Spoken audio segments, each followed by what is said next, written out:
Hey guys, Nick here, and welcome to the Omniverse of Nick and part 9 to What If Frieza Turned Good. Before we get into today's episode, be sure to smash the like button, subscribe to the Omniverse, and further acknowledge and support the future of the Omniverse by checking out the Discord, Patreon, and both Google Docs on the homepage, as well as commenting future requests and expectations in the comment section. With all that said, let's get started. Last time, we got into the entire group in this canon storyline. I say canon storyline, just storyline. Going with Shin and Kibito, since Frieza at least was able to decipher from Yamu before killing him, and Shin and Piccolo also helped, of the location of Babidi's ship, so that they can stop Boo from being resurrected. And look at the team here.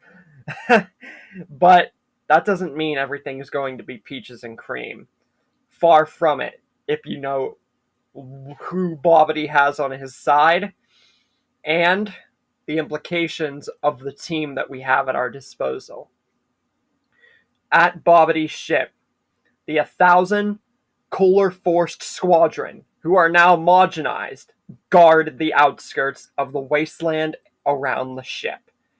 And while Supreme Kai is figuring out more about Frieza and everything that's gone down on Earth, along with him explaining more and more about Majin Buu, one of the homogenized Frieza soldiers, or should I say Cooler soldiers, tells Babidi that he picked up on his scouter that a lot of people are coming near this area. And it's a lot. And that can only mean that Spopovich and Yamu are dead. But Babidi says, while he appreciates the soldiers, reminder, he should have figured that Spopovich and Yamu would fail him. But this gives a perfect opportunity to get the energy that they deserve from these people, even if they can't kill them right now before they get to the ship.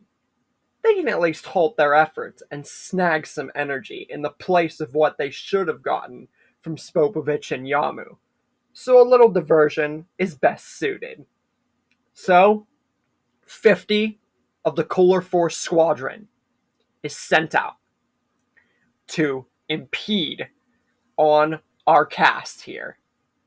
Shin detects this and sees a lot of figures approaching them from right in front of them, flying towards the group, and knows that Babidi must know that they're coming. But Tien halts the efforts of these 50 soldiers by using a single tri-beam and decimates them all in literally one attack. Babidi detects this, and from a very far off view of his ship and using his crystal ball, he knows that he should have expected this, especially from weak soldiers. But at least he knows how strong they are, and this could prove wonders for the energy that they will gain to resurrect Buu. Supreme Kai is looking hopeful here, and knows that once they reach the ship, their chances look pretty good, especially with the huge group here. Once they do reach it, all 950, and maybe extra, depending on what outskirts Cooler went to get even extra soldiers, and especially since Cooler's canon here, the extra ones, I'm just going to say 950, just for, clarity on the fact that after the 1,000, we never got a true estimated number of how many soldiers in the Frieza Force were left.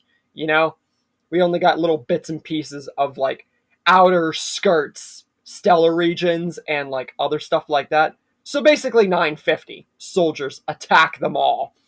And Frieza sees that these are his men, who used to be his men, and he smiles. He never expected to see them again.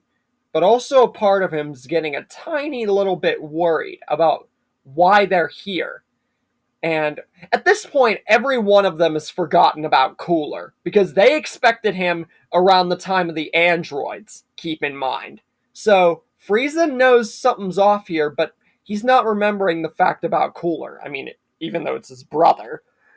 But more or less, Frieza just smiles and thinks that the soldiers will go back to obeying him if they see that he's alive. But to no avail. The soldiers all look angry at Frieza and everyone around and proceed to attack. So Frieza does these soldiers a duty and puts them out of their misery with a single death ball, showing that you don't disobey your former master and get away with it. And he shoots a single death ball and it kills all the soldiers instantly. Supreme Kai, once again, he's very apprehensive with Frieza, but he can understand now more and more that he's a good guy, even if he doesn't consider everybody friends. They're just allies. And also, hearing about what Frieza's done for everybody, he trusts Frieza more than he initially thought. And since he compared literally all of Babidi's soldiers to Frieza, he thinks they're pretty much invincible at this point. So, with these 1,000 men dealt with already, who he didn't even know were under Babidi's control, and since they don't know about Deborah yet, they go into the ship to proceed to stop Babidi from resurrecting Boo. Now, Babidi is initially shocked at this, and this Frieza being revealed, and everything, and killing all these men, but he smiles, because he knows they won't get far to him or Deborah. They are in for way more of a surprise than they think, and Boo will be resurrected. So, the fighters get to stage 1 of the ship, where they encounter Pui Pui, who explains about the ship's layers and that their first opponent is him. And Shugesh, he volunteers to fight first. We're not going to do the whole rock, paper, scissors thing, because, look, even if they did that, that would take literally forever. Forever! And we have a much bigger group here, like a very huge group. And Shugesh, he wants to take pride in eliminating a Zune inhabitant, because he never even knew that the planet Zune had any more people left, let alone one controlled by an evil wizard. So he's going to take pride in beating this one himself. Pui Pui is shocked at this utter display of confidence and how this creature knows so much about his planet. But Pui Pui just laughs, thinking that this guy, this Saiyan Shugesh, is just making a grave mistake, not sending all of them to fight him at once and fighting alone. He won't even last 10 seconds. But Shugesh utterly proves him wrong by beating him so brutally and just outclassing him in every way. Pui Pui is on the defensive almost immediately because Shugesh is so brutal that he can barely even stomach himself to get proper hits on him. And soon enough, Babidi knows Pui Pui needs a home field advantage, literally, and sends them to planet Zune.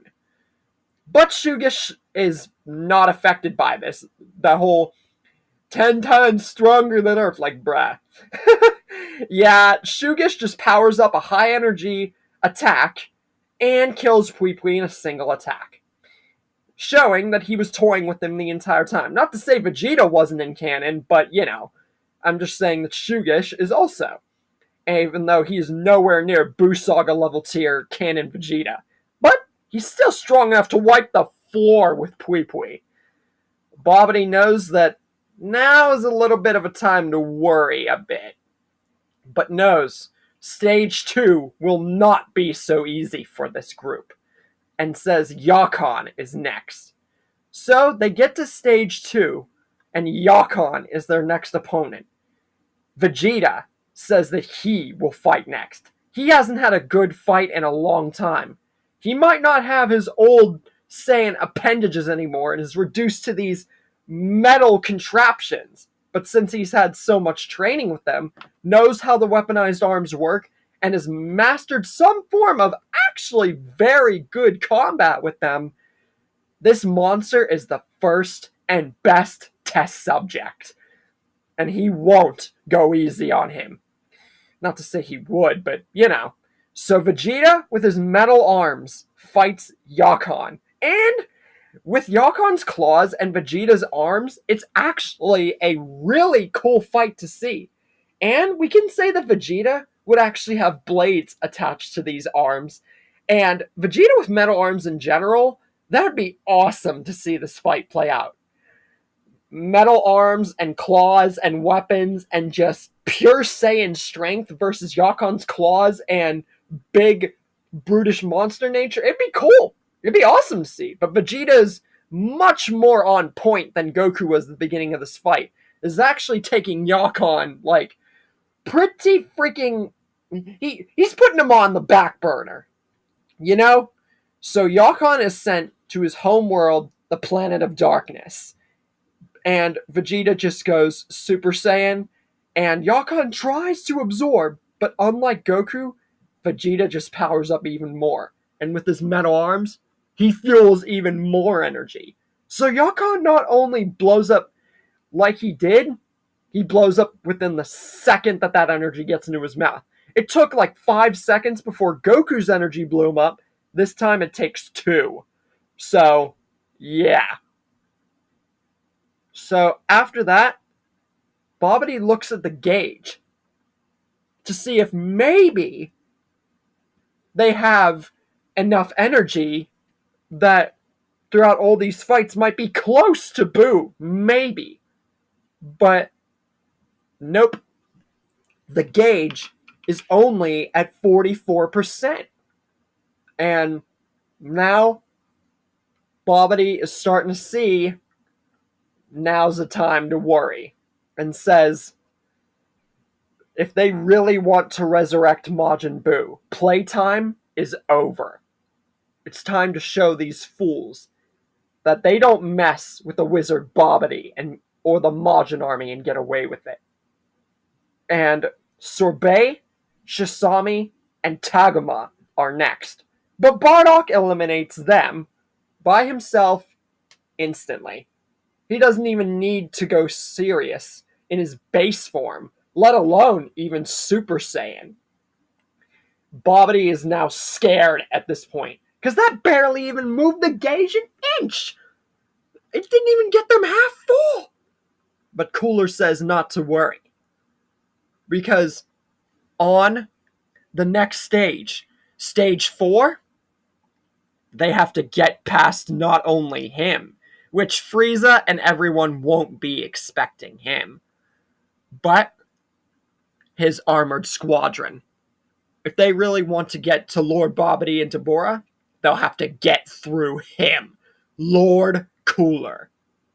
And at this point, Supreme Kai is very, very pleased with their efforts and thinks that there's no way Majin Buu's getting resurrected. They have this in the bag. But then they get to stage 4. And Cooler's armored squadron, Dore, Nei's, and Salza, make themselves known. And Frieza, he can't believe it. Now he knows. All those soldiers, his 3rd Stellar Region army, now he knows. Cooler. That's why he didn't show up for such a long time. He ran into this wizard. And now he's here. Oh, and now it's all starting to come together. Nate and everyone of Cooler's armored squad wastes no time after Frieza discovers this. Naze shoots his binding wave, and Salza gets out his blade, and Yamcha is instantly killed. They don't even give him a chance to fight. Dore targets Krillin, and yep, he is instantly killed as well. Because Cooler's armored squad are way too much for Krillin and Yamcha. Cooler makes himself known. And Frieza is very angry when he sees Cooler come out of the doorway, and really, he should have known all along that this encounter was going to happen. And Cooler makes himself known right up against the door, coming out after his soldiers killed Krillin and Yamcha, and says to Frieza, "Well, well, well, brother. You look a little surprised to see me. You didn't honestly think that we would never cross paths after you killed Father and betrayed our race, did you?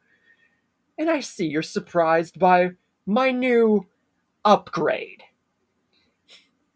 You thought you would never encounter me. Well, I didn't think I would encounter another person who had you on their bucket list. So, we formulated a little alliance. I have no part in wanting to be this wizard's subject. My only goal is to take you down and avenge the fallen Frost Tyrant army in my name, the Cooler Force." And he reshapes his mask and says to Frieza, he should have just remained emperor and fought the Saiyan like a true emperor, because now he's going to do what he and Father could never do, which is rule this universe with an iron frost fist.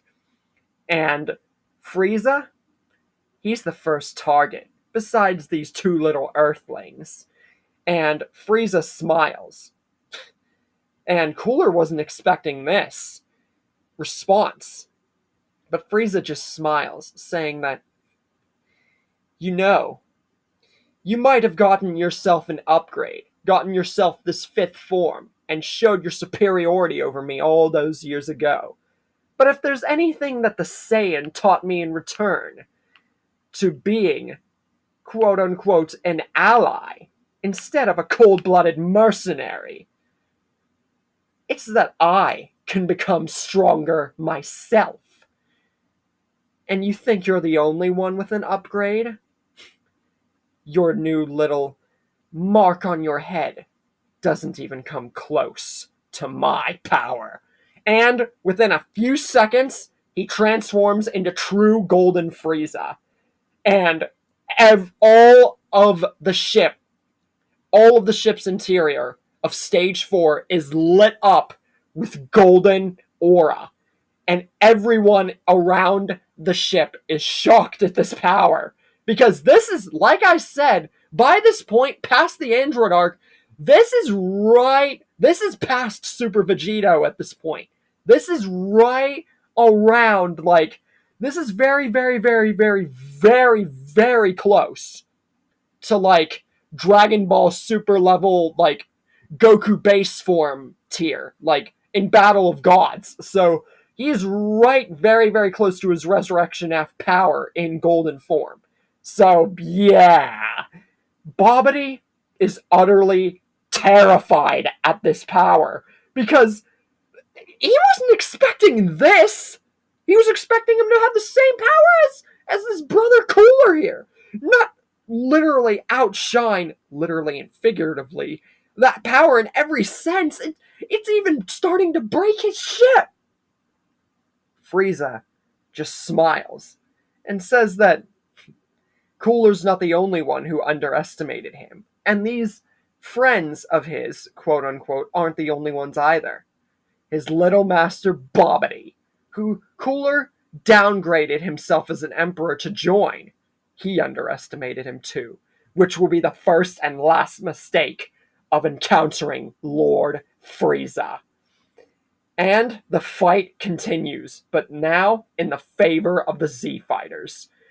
Piccolo kills Nice, and Tien shoots a tri-beam straight at Dore, who tries to block, but the tri-beam is too strong, and it kills him on contact.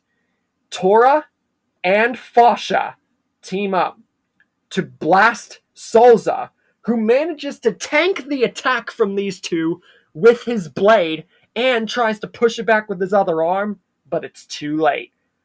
Borgos transforms into a Super Saiyan, and ultimately pushes his own attack with Tora and Fasha's and kills Salza. Frieza shoots a barrage of ultimately the biggest death beams you would see up until this point. These death beams are ferocious and very fast and very large. Cooler, even in his fifth Majin form, wasn't accounting for his brother being this strong. He tries to blast, he tries to block, he tries to tank the beams with his hands and tries to move. But every attempt, he's just pierced and blasted and completely and totally stuck still. He can barely even get out of the way. And soon, the blasts actually start to impale him through the arms, through the torso, through his shoulders, through his feet, everywhere. And some are getting very close to his neck and head, and they're actually piercing parts off of his body. Not actual appendages like his arms or legs or anything, but parts of his tail, and it's getting bad. He is getting utterly outclassed. And soon, he can't even move. And he's clutching his stomach, clutching parts of his body, and just waiting for his brother to just kill him. But all of this has actually angered Frieza to think that his brother was there all this time and is just mocking him, waiting for the kill, and how he mocked him all those years ago. All these memories of his brother, present, past, and future, are actually starting to get to Frieza, and he's starting to revert back to his old self. And now, for the first time in a very long time since Cell, he's going for the kill. And right before he's about to shoot a death beam and kill his brother, that was the signification that signed his death wish. A immense purple evil aura begins to consume Frieza and flare across the entire ship, because all of these feelings bubbling within Frieza and all of what's been going on, it gave Babidi the perfect opportunity to make Frieza his slave. So, we get Majin Golden Frieza. With Golden Frieza basically outshining everybody in this story, Goku being the closest one to being any sort of match, and now that he's under Babidi's control, with Cooler and Deborah still at Babidi's helm, is Boo just fated to resurrect at this point? Or can they somehow still stop this and stop Frieza? Or is everything over at this point? And Frieza, now that he's gone back to the bad side, will he ever come back? And do our heroes even have a chance? Stay tuned for part 10.